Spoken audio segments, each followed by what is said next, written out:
Good afternoon, dear students. We have started unit number 11, Marketing Management. And we are doing the topic product mix. Okay. We have already done two types, branding and labeling. Okay. So third point of the product mix is the packaging. We have to learn.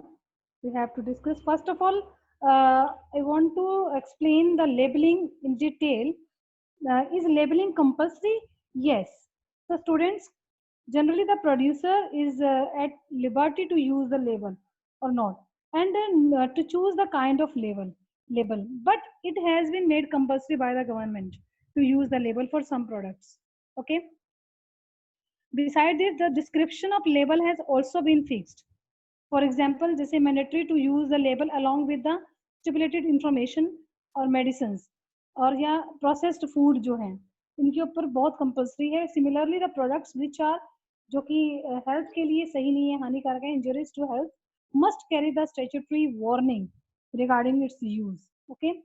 जैसे कि cigarette है, पान मसाला है, इन सब के ऊपर mention करना जरूरी है. इंस्क्रिप्शन है injurious to health. ठीक है. Then the functions of the labeling. ये functions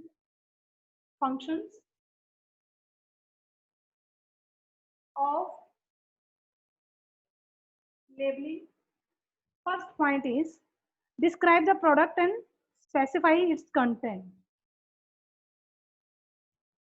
Describe the product and specify its content.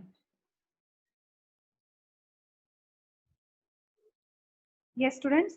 A label provides complete information regarding the product. It's mainly includes ingredients होते हैं जैसे कि इसमें जो यूज किए गए हैं. ठीक है. Its usage, इसको कैसे यूज करना है, question on the use, care to be taken, क्या क्या ध्यान में रखनी है बातें, date of manufacturing, batch numbers, etc. Okay. Second, identification of product. Identification means इसकी पहचान.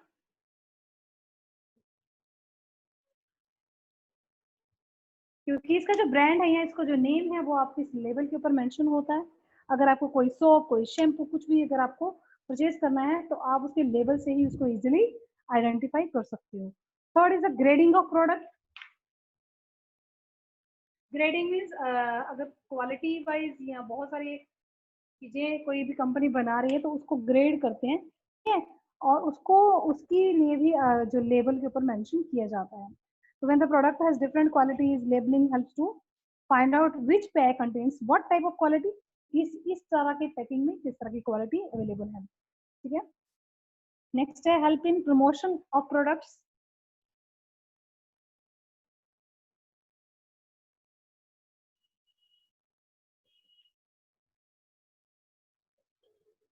प्रमोशन करने के लिए, उसको आगे सेल करने के लिए प्रोडक्ट की, उसमें ये हेल्प करता है हमारा लेबल. ठीक है. तो नेक्स्ट है providing information required by law. Providing information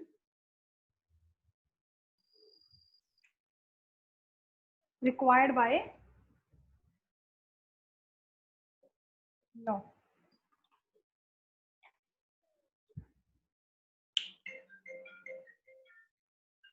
Warning, it means to put a smoking, जैसे for example is injuries to health on package of cigarette, जैसे ये लिखा हुआ है. तो इस तरह की जो इंफॉर्मेशन है ये गवर्नमेंट की तरफ से कंपल्सरी है कि इसके ऊपर मेंशन की जाए. ठीक है. ऐसे ही कोई जैसे कोई मेडिसिन है या कोई पॉइजनस प्रोडक्ट है तो उनके ऊपर अप्रोप्रिएट वार्निंग जो है वो it is need to be put on the label. Right. Next आपका जो है third point in product mix, that is the packaging.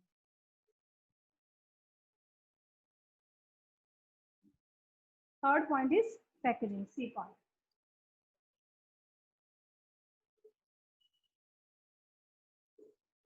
So students, what is the meaning of packaging? It refers to the group of those activities which are related with the designing and production of the containers in which the products are packed. ठीक है. ये वो activities इसमें सब इसमें हम include करते हैं जिससे कि इस प्रोडक्ट की डिजाइनिंग हुई है और प्रोडक्ट को हमने किसी कंटेनर में जैसे डालना है उसकी सेफ्टी के लिए, ठीक है, और उससे वो इजीली पैक हो जाए और मतलब उसकी उसकी सेफ्टी मेन इसका जो है पर्पस वो यही है कि जो उससे उसकी कोई ब्रेकेज ना हो, उससे उसका कोई लॉस ना हो, ठीक है। तो container in which the product is kept is known as a package. जो कंटेनर होता है वही उसका पैकेज है।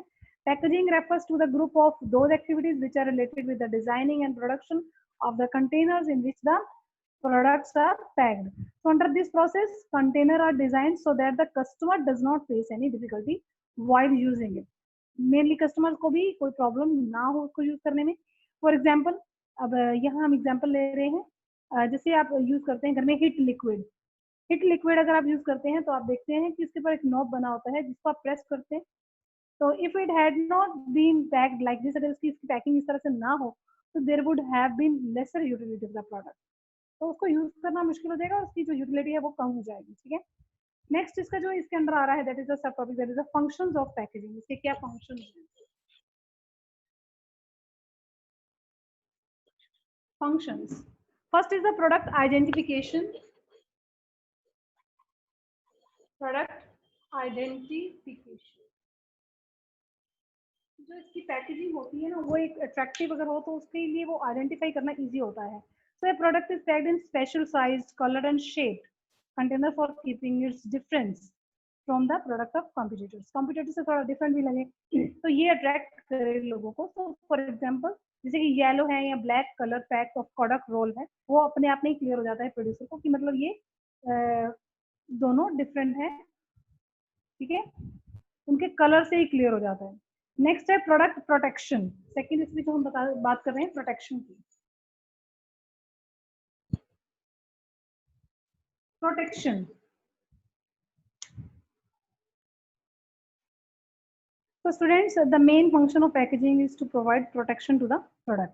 अब ये प्रोटेक्शन कहाँ से करनी है हमें? उसकी डर्ट से, इंसेक्ट, डैम्पनेस, ब्रेकेज, हर तरह की जो प्रोटेक्शन है उसकी करनी है। तो फॉर एग्जांपल जैसे कि बिस्किट्स हैं, जैम है, चिप्स हैं, they need to be protected from the environmental contact, so that is why they are tightly packed। इनको अब देखते हैं इनकी पैकिंग बिल्कुल टाइटली होती है कि इनके अंदर हवा भी ना जाए, एयर से भी ये बिल्कुल सिल जाते हैं। Next third is a conveyance, sorry convenience.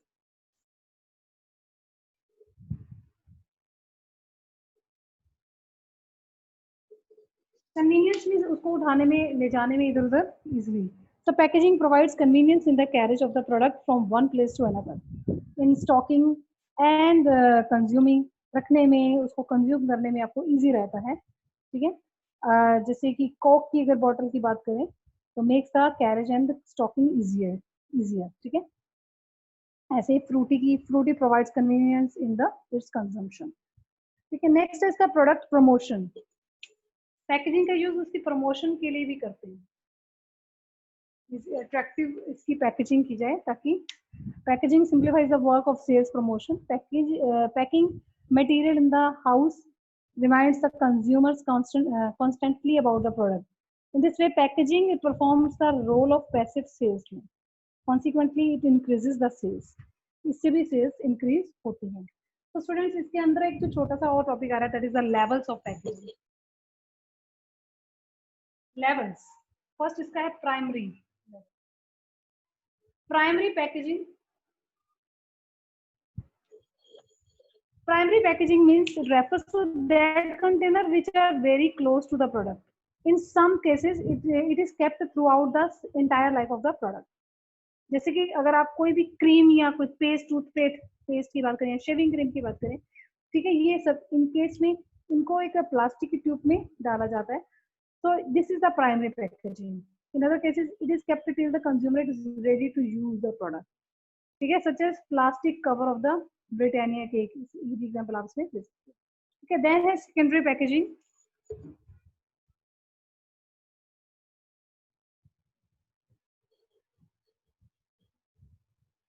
Secondary packaging means it refers to that container which is used for extra care of the product.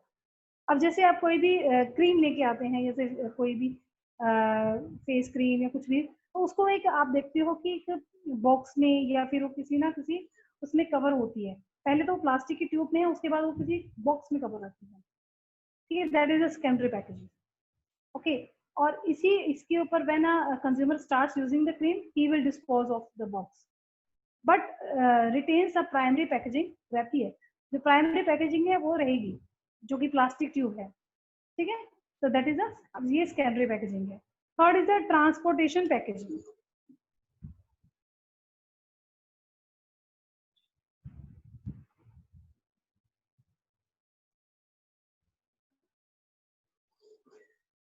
It refers to that packaging which is necessary to use for transportation, identification, and storage. For example, अगर एक big cardboard box which is containing say 100 units of shaving cream tubes, अब उसमें 100 से ज़्यादा वो shaving cream की tubes रखी जा सकती हैं एक बड़े से बिग कार्डबोर्ड बॉक्स में। ठीक है, ये ट्रांसपोर्ट के लिए, मतलब एक जगह से दूसरी जगह जब लेके जाना है सामान तो उसके लिए ये पैकेजिंग यूज की जाती है। ठीक है, और ये आपका फर्स्ट जो है product mix, that is a complete. Next second is the price mix, second P. We are doing elements of marketing mix. First one is product mix that we have completed now, and second is the price mix.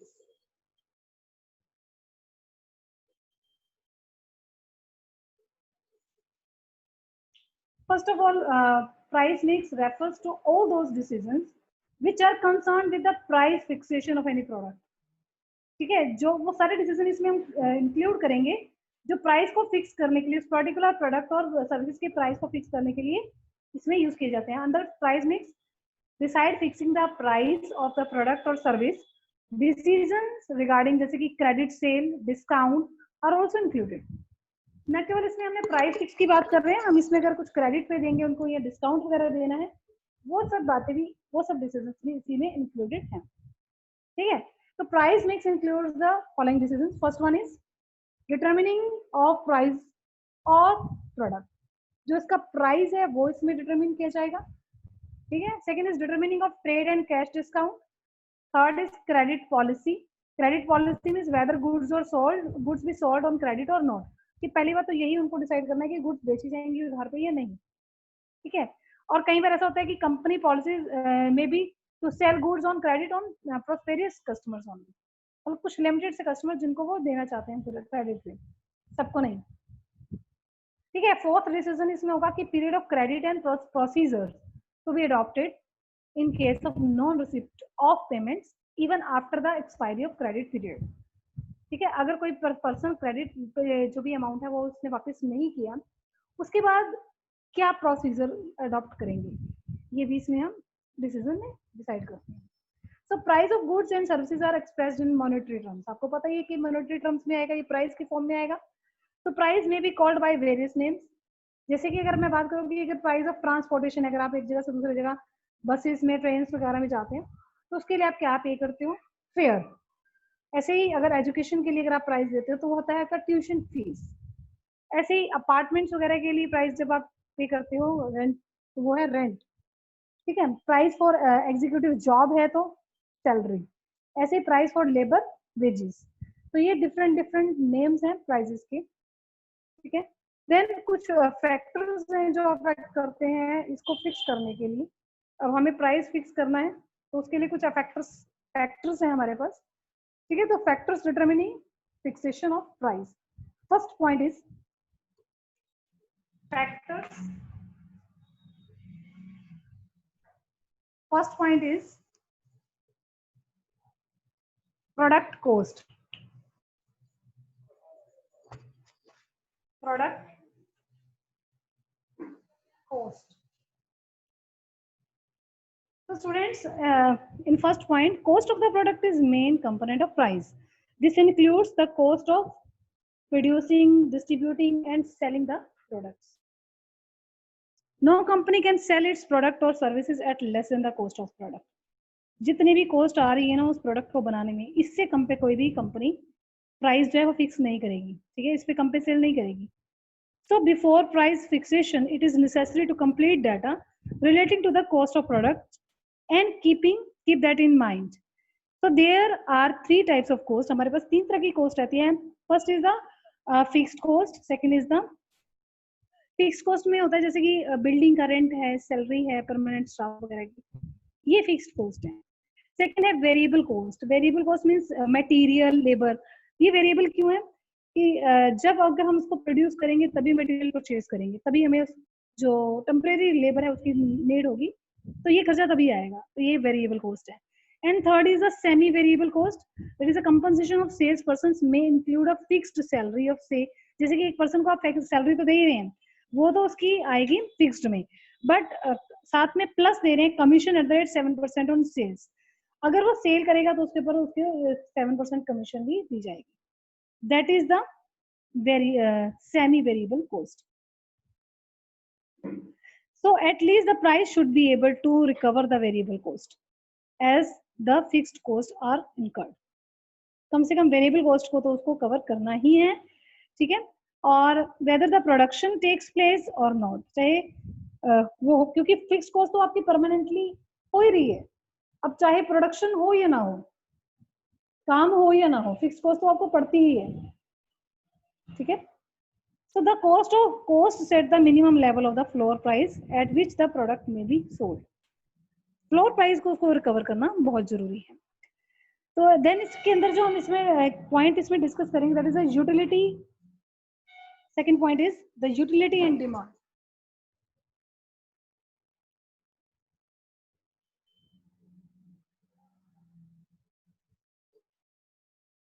Second point is the utility and demand. So students, that is the topic of the economics. मतलब utility इसमें क्या है, उसका जो use करते हैं हम, और demand. As the lower limit of the price is decided on the basis of product cost. Similarly, upper limit is decided on the basis of utility provided by the product. कितने लोग इसकी utility कर रहे हैं, क्या इसकी utility है, इसके ऊपर भी डिपेंड करता है उसकी अपर लिमिट, और लोअर लिमिट उसकी कॉस्ट पे डिपेंड करती है. जितनी कॉस्ट आ रही है उतना तो हमें इसका प्राइस रखना ही है, उससे कम इसको डिसाइड नहीं कर सकते. लेकिन अपर लिमिट आप उसकी किसके बेस पे रख सकते हो कि क्या उसकी यूटिलिटी है उस प्रोडक्ट की, ठीक है, तो किस तरह का वो प्रोडक्ट है. सेकंड इसमें पॉइंट आप डिस्कस करेंगे कि as far as the utility is concern the buyer may be ready to pay up the value of the utility from the product. कि कितना कोई बायर जो है वो कितना कंसर्न है, वो कितना ज्यादा हमें इस प्रोडक्ट के लिए पे कर सकता है. Third is the elasticity of demand also plays the important role. अब इलास्टिसिटी में मैं अगर 2 पॉइंट्स इसमें डिस्कस करूंगी, एक होता है इलास्टिक डिमांड और एक और आता है इन इलास्टिक डिमांड, ठीक है. एक होता है इलास्टिक और एक होता है इन इलास्टिक डिमांड. तो दोनों में क्या चेंज है मैं आपको बताती हूँ. तो इलास्टिक डिमांड है जो, इसका मीनिंग है कि small change in price result in large change in quantity demand. अगर प्राइस में थोड़ा सा भी चेंज कर दिया जाए तो इसकी जो डिमांड है उसमें बहुत सारा चेंज आ जाएगा. तो इसमें क्या होगा, फिर कंपनी जो है वो बिल्कुल भी इसको चेंज नहीं कर सकती है, मतलब इसमें इसके पास वो बेटर अपॉर्चुनिटीज नहीं है. कंपनी के पास बहुत सारी इसमें, the company is not in a better position to fix higher price. वो बहुत ज्यादा हायर प्राइस में फिक्स नहीं कर पाएगी, क्योंकि जरा सा चेंज करने पर भी इसकी डिमांड एकदम कम हो सकती है. नेक्स्ट है आपके पास second is inelastic demand. Inelastic demand means the change in price results almost no change in quantity demand. इसमें अगर कुछ भी प्राइस में चेंज किया जाता है तो इसकी जो डिमांड है उसके ऊपर बहुत ज्यादा इफेक्ट नहीं होगा, no change in quantity demanded. तो इसका रिजल्ट क्या आएगा कि company is in better position, ये अच्छी पोजीशन पे है तो फिक्स द हायर प्राइस. इसमें वो हायर प्राइसेस जो है वो इसमें फिक्स कर सकती है, ठीक है. Next third point is the extent of competition in the market. Third point,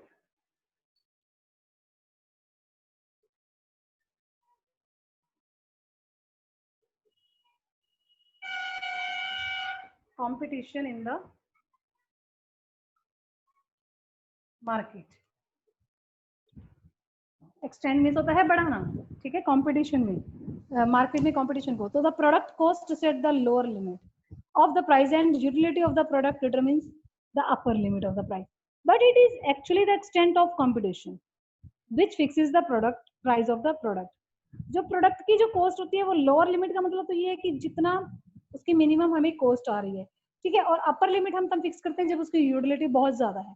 but actually extend का मतलब है एक्सटेंड बढ़ाना है ऑफ कंपटीशन, हमें कंपटीशन यहाँ इंक्रीज करना, तो which fixes the price of the product, जो कि प्रोडक्ट के प्राइस के ऊपर डिपेंड करता है, ठीक है। इसमें और है कि in case the lesser degree of the competition, अगर कंपटीशन काफी लेस है तो price of the product will be near to the upper limit, तब आप इसको अपर लिमिट तक लेके जा सकते हो। लेकिन अगर जो इसका कंपटीशन बहुत ज्यादा है तो आपको इसके अपर लिमिट से नीचे ही इसको रखना पड़ेगा, ठीक है। अदरवाइज क्या होगा, आपके प्रोडक्ट की डिमांड तो कम हो जाएगी और आपकी कॉम्पिटिटर्स की बढ़ जाएगी, ठीक है। और in case of free competition the price would be near to the lower limit, okay. And hence the competitor's price and their anticipated reaction must be considered before fixing the price of product. And next fourth point is the government and legal regulations.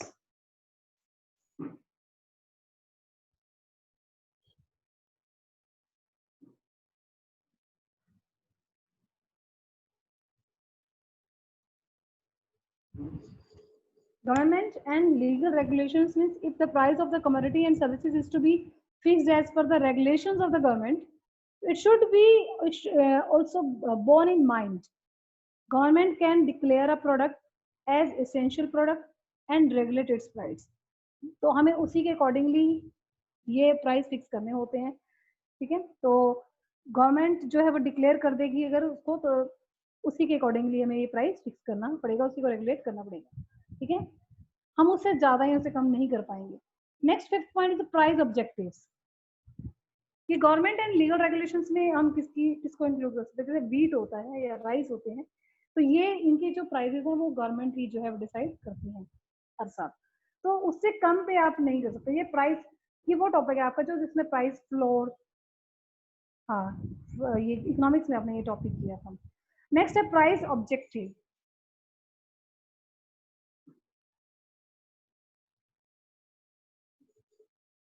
So usually at the time of price fixation, a certain amount of profit is added to the cost of product.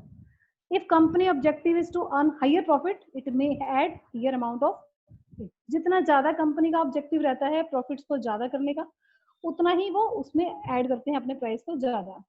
तो apart from the profit maximisation, the pricing objective of company में include, जैसे इसमें क्या क्या include कर सकते हैं वो, फर्स्ट है इसमें ऑब्टेनिंग मार्केट शेयर लीडरशिप। मतलब एक company with an objective of increasing its market share would tend to charge lower price so that the greater number of customers are attract। वो सोचती है कि कम प्राइस रखा जाए ताकि लोगों को, ज्यादा से ज्यादा लोगों को अपने अपने प्रोडक्ट की तरफ अट्रैक्ट किया जा सके। सेकंड इसमें सर्वाइविंग एन कॉम्पिटिटिव मार्केट, उसमें सर्वाइव करने के लिए एटलीस्ट सारे चैलेंजेस को फेस करने के लिए भी जो है कंपनी जो है वो प्राइस फिक्स ऐसा करेगी, because of the intense competition or introduction of a more efficient substitute, then it may resort to discounting its product instead of charging higher price, ठीक है। Third is attaining product quality leadership।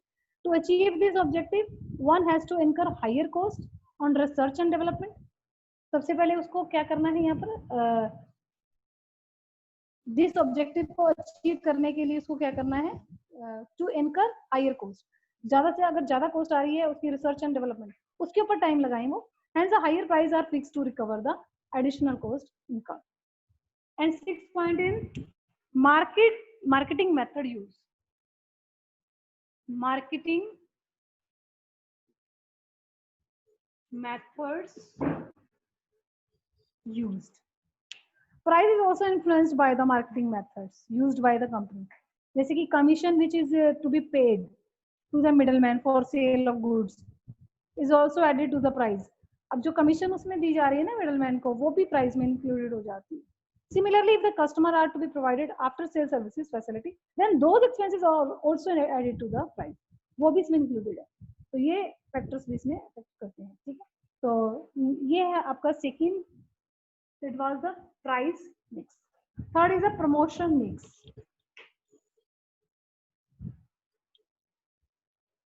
third P,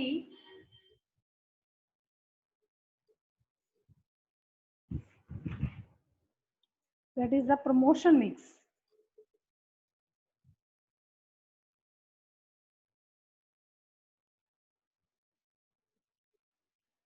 So students, promotion refers to a combination of promotional tools used by the business to inform the persuade the customers about the products. So this job is done by the company through the medium of the advertising, personal selling, sales promotion and publicity. तो ये चार इसमें elements है जिनको हम use करेंगे, ठीक है। इसके थ्रू जो प्रमोशन जो है इसको बढ़ाया जा सकता है, सेल्स को इंक्रीज किया जा सकता है। So decision with regard to all these elements directly influence the sale of the product, ठीक है। ये जो चार मैंने नाम बताए अभी आपको, जिसमें एडवर्टाइजमेंट है, personal selling, sales promotion and publicity, इन चारों से एक डायरेक्टली जो है प्रोडक्ट की सेल्स को बढ़ाया जा सकता है, ये इन्फ्लुएंस करती हैं। So different elements of the promotion mix, like first of all advertising, इसके अंदर जो आएगा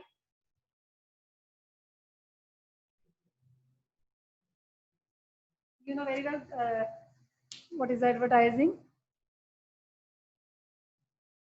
By way of advertising, the seller makes available adequate information about its product, such as information motivates the potential customers. Potential customers मैंने आपको बताया, जो customers interested है हमारे प्रोडक्ट को परचेज करने में, बट वो अभी किसी रीजन से, सपोज जैसे कि प्राइस ज्यादा लग रहा है या फिर कुछ भी उनको लग रहा है, लेकिन जैसे प्राइस हमारा कम हो जाता है या फिर हम साथ में कोई अगर कोई ऑफर पे उनको देते हैं तो वो साथ ही हमारे वो प्रोडक्ट को परचेज कर लेते हैं। मतलब वो इंटरेस्टेड है लेकिन ले नहीं रहे, लेकिन वो आने वाले टाइम में हमारा प्रोडक्ट परचेज कर सकते हैं, इसीलिए हमें उनको मोटिवेट करना होता है। और उस मोटिवेशन के लिए हम एड वैड करते हैं ताकि हमारे प्रोडक्ट की सारी इन्फॉर्मेशन उन तक पहुंचे। एज ए रिजल्ट सेल क्या होंगी, increases. So main media use होता है इसमें एडवर्टाइजिंग के लिए, जैसे कि newspaper, journal, posters, radio, television, cinema.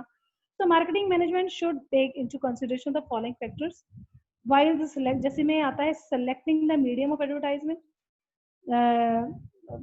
जब हम इसमें डिसाइड करेंगे कि कौन सा मीडियम हमें एडवर्टाइजमेंट के लिए इसमें सेलेक्ट करना है, तो कुछ फैक्टर्स अफेक्ट करेंगे। फर्स्ट ऑफ ऑल हमारे प्रोडक्ट की नेचर क्या है, ठीक है, and the market. Second is the cost of media. Third is the advertising medium of competing firms, ठीक है। तो ये सब चीजें इस पे अफेक्ट करती हैं। Second point is personal selling. अभी हम शॉर्ट में कर रहे हैं, वैसे ये टॉपिक हमारे आगे फर्दर हम इसको डिटेल में भी करेंगे क्योंकि तो हमारे आगे सब चैप्टर्स भी आएंगे। Second point is the personal selling.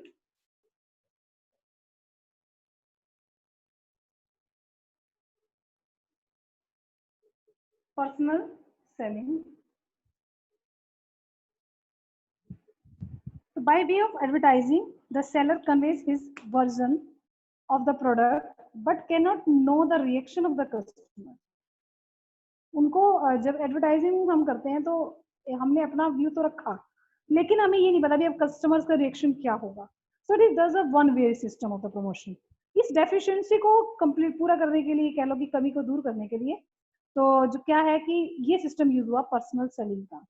So in this system, both the buyer and seller come into contact with each other face to face. आमने सामने दोनों आते हैं। So the seller tries to attract the customer to his product by narrating its characteristics to the letter. मतलब ये आमने सामने बैठ के एक दूसरे के सामने ये सारी इसकी जो फीचर्स हैं वो बताए जाते हैं।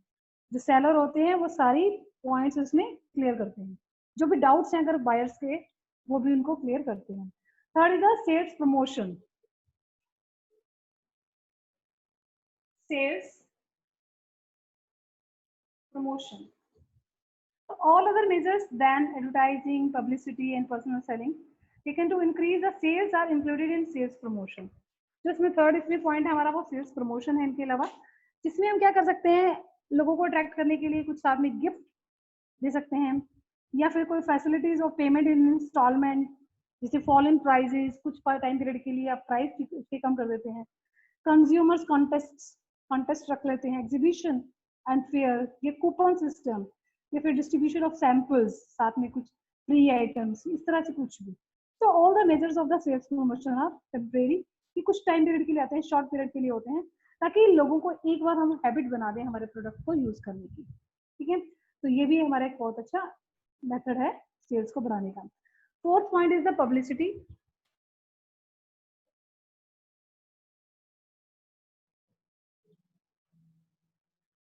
So in publicity, it is the medium of providing information about the particular product to the customer. For which no efforts is made by the producer. सबसे पहली बात तो यह है कि पब्लिसिटी एक ऐसा जरिया है जो कि हम लोग खुद नहीं कर सकते, प्रोड्यूसर खुद नहीं कर सकता, क्योंकि पब्लिसिटी खुद नहीं कर सकते। For instance, if the editor of a newspaper or magazines himself publishes information about the product of the company, it is called publicity. अपने आप अगर कोई भी हमारा कोई एडिटर हमारे प्रोडक्ट के बारे में अपने न्यूज़पेपर में या मैगजीन में हमें पब्लिश वो कर देता है हमारी इंफॉर्मेशन, तो दैट इज कॉल्ड पब्लिसिटी। ठीक है, ये अपने आप हो जाती है, ये कोई भी प्रोड्यूसर खुद नहीं कर सकता। तो producer has not to incur any expense on it, इसके ऊपर कोई खर्चा नहीं करना है उसको। So the editor does so with a view to adding to the knowledge of his readers, such an information as a salutary effect on the customers. ये बहुत ही एक पॉजिटिव इफेक्ट करती है हमारे कस्टमर्स के ऊपर, क्योंकि इसको प्रोड्यूसर खुद नहीं करता है, बल्कि ये एडिटर्स वगैरह ये कुछ जो कह लो कि मीडिया है जो वो अपने आप इसकी पब्लिसिटी कर देते हैं उस प्रोडक्ट को लेके, तो इसका काफी बेनिफिट रहता है। So students, next topic is the place mix. In place mix, we have two types. There is a channel of distribution and physical distribution. Two topics हैं इसके अंदर. So physical distribution is not in the syllabus according to CBSE.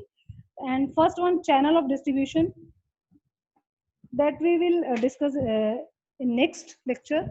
So students,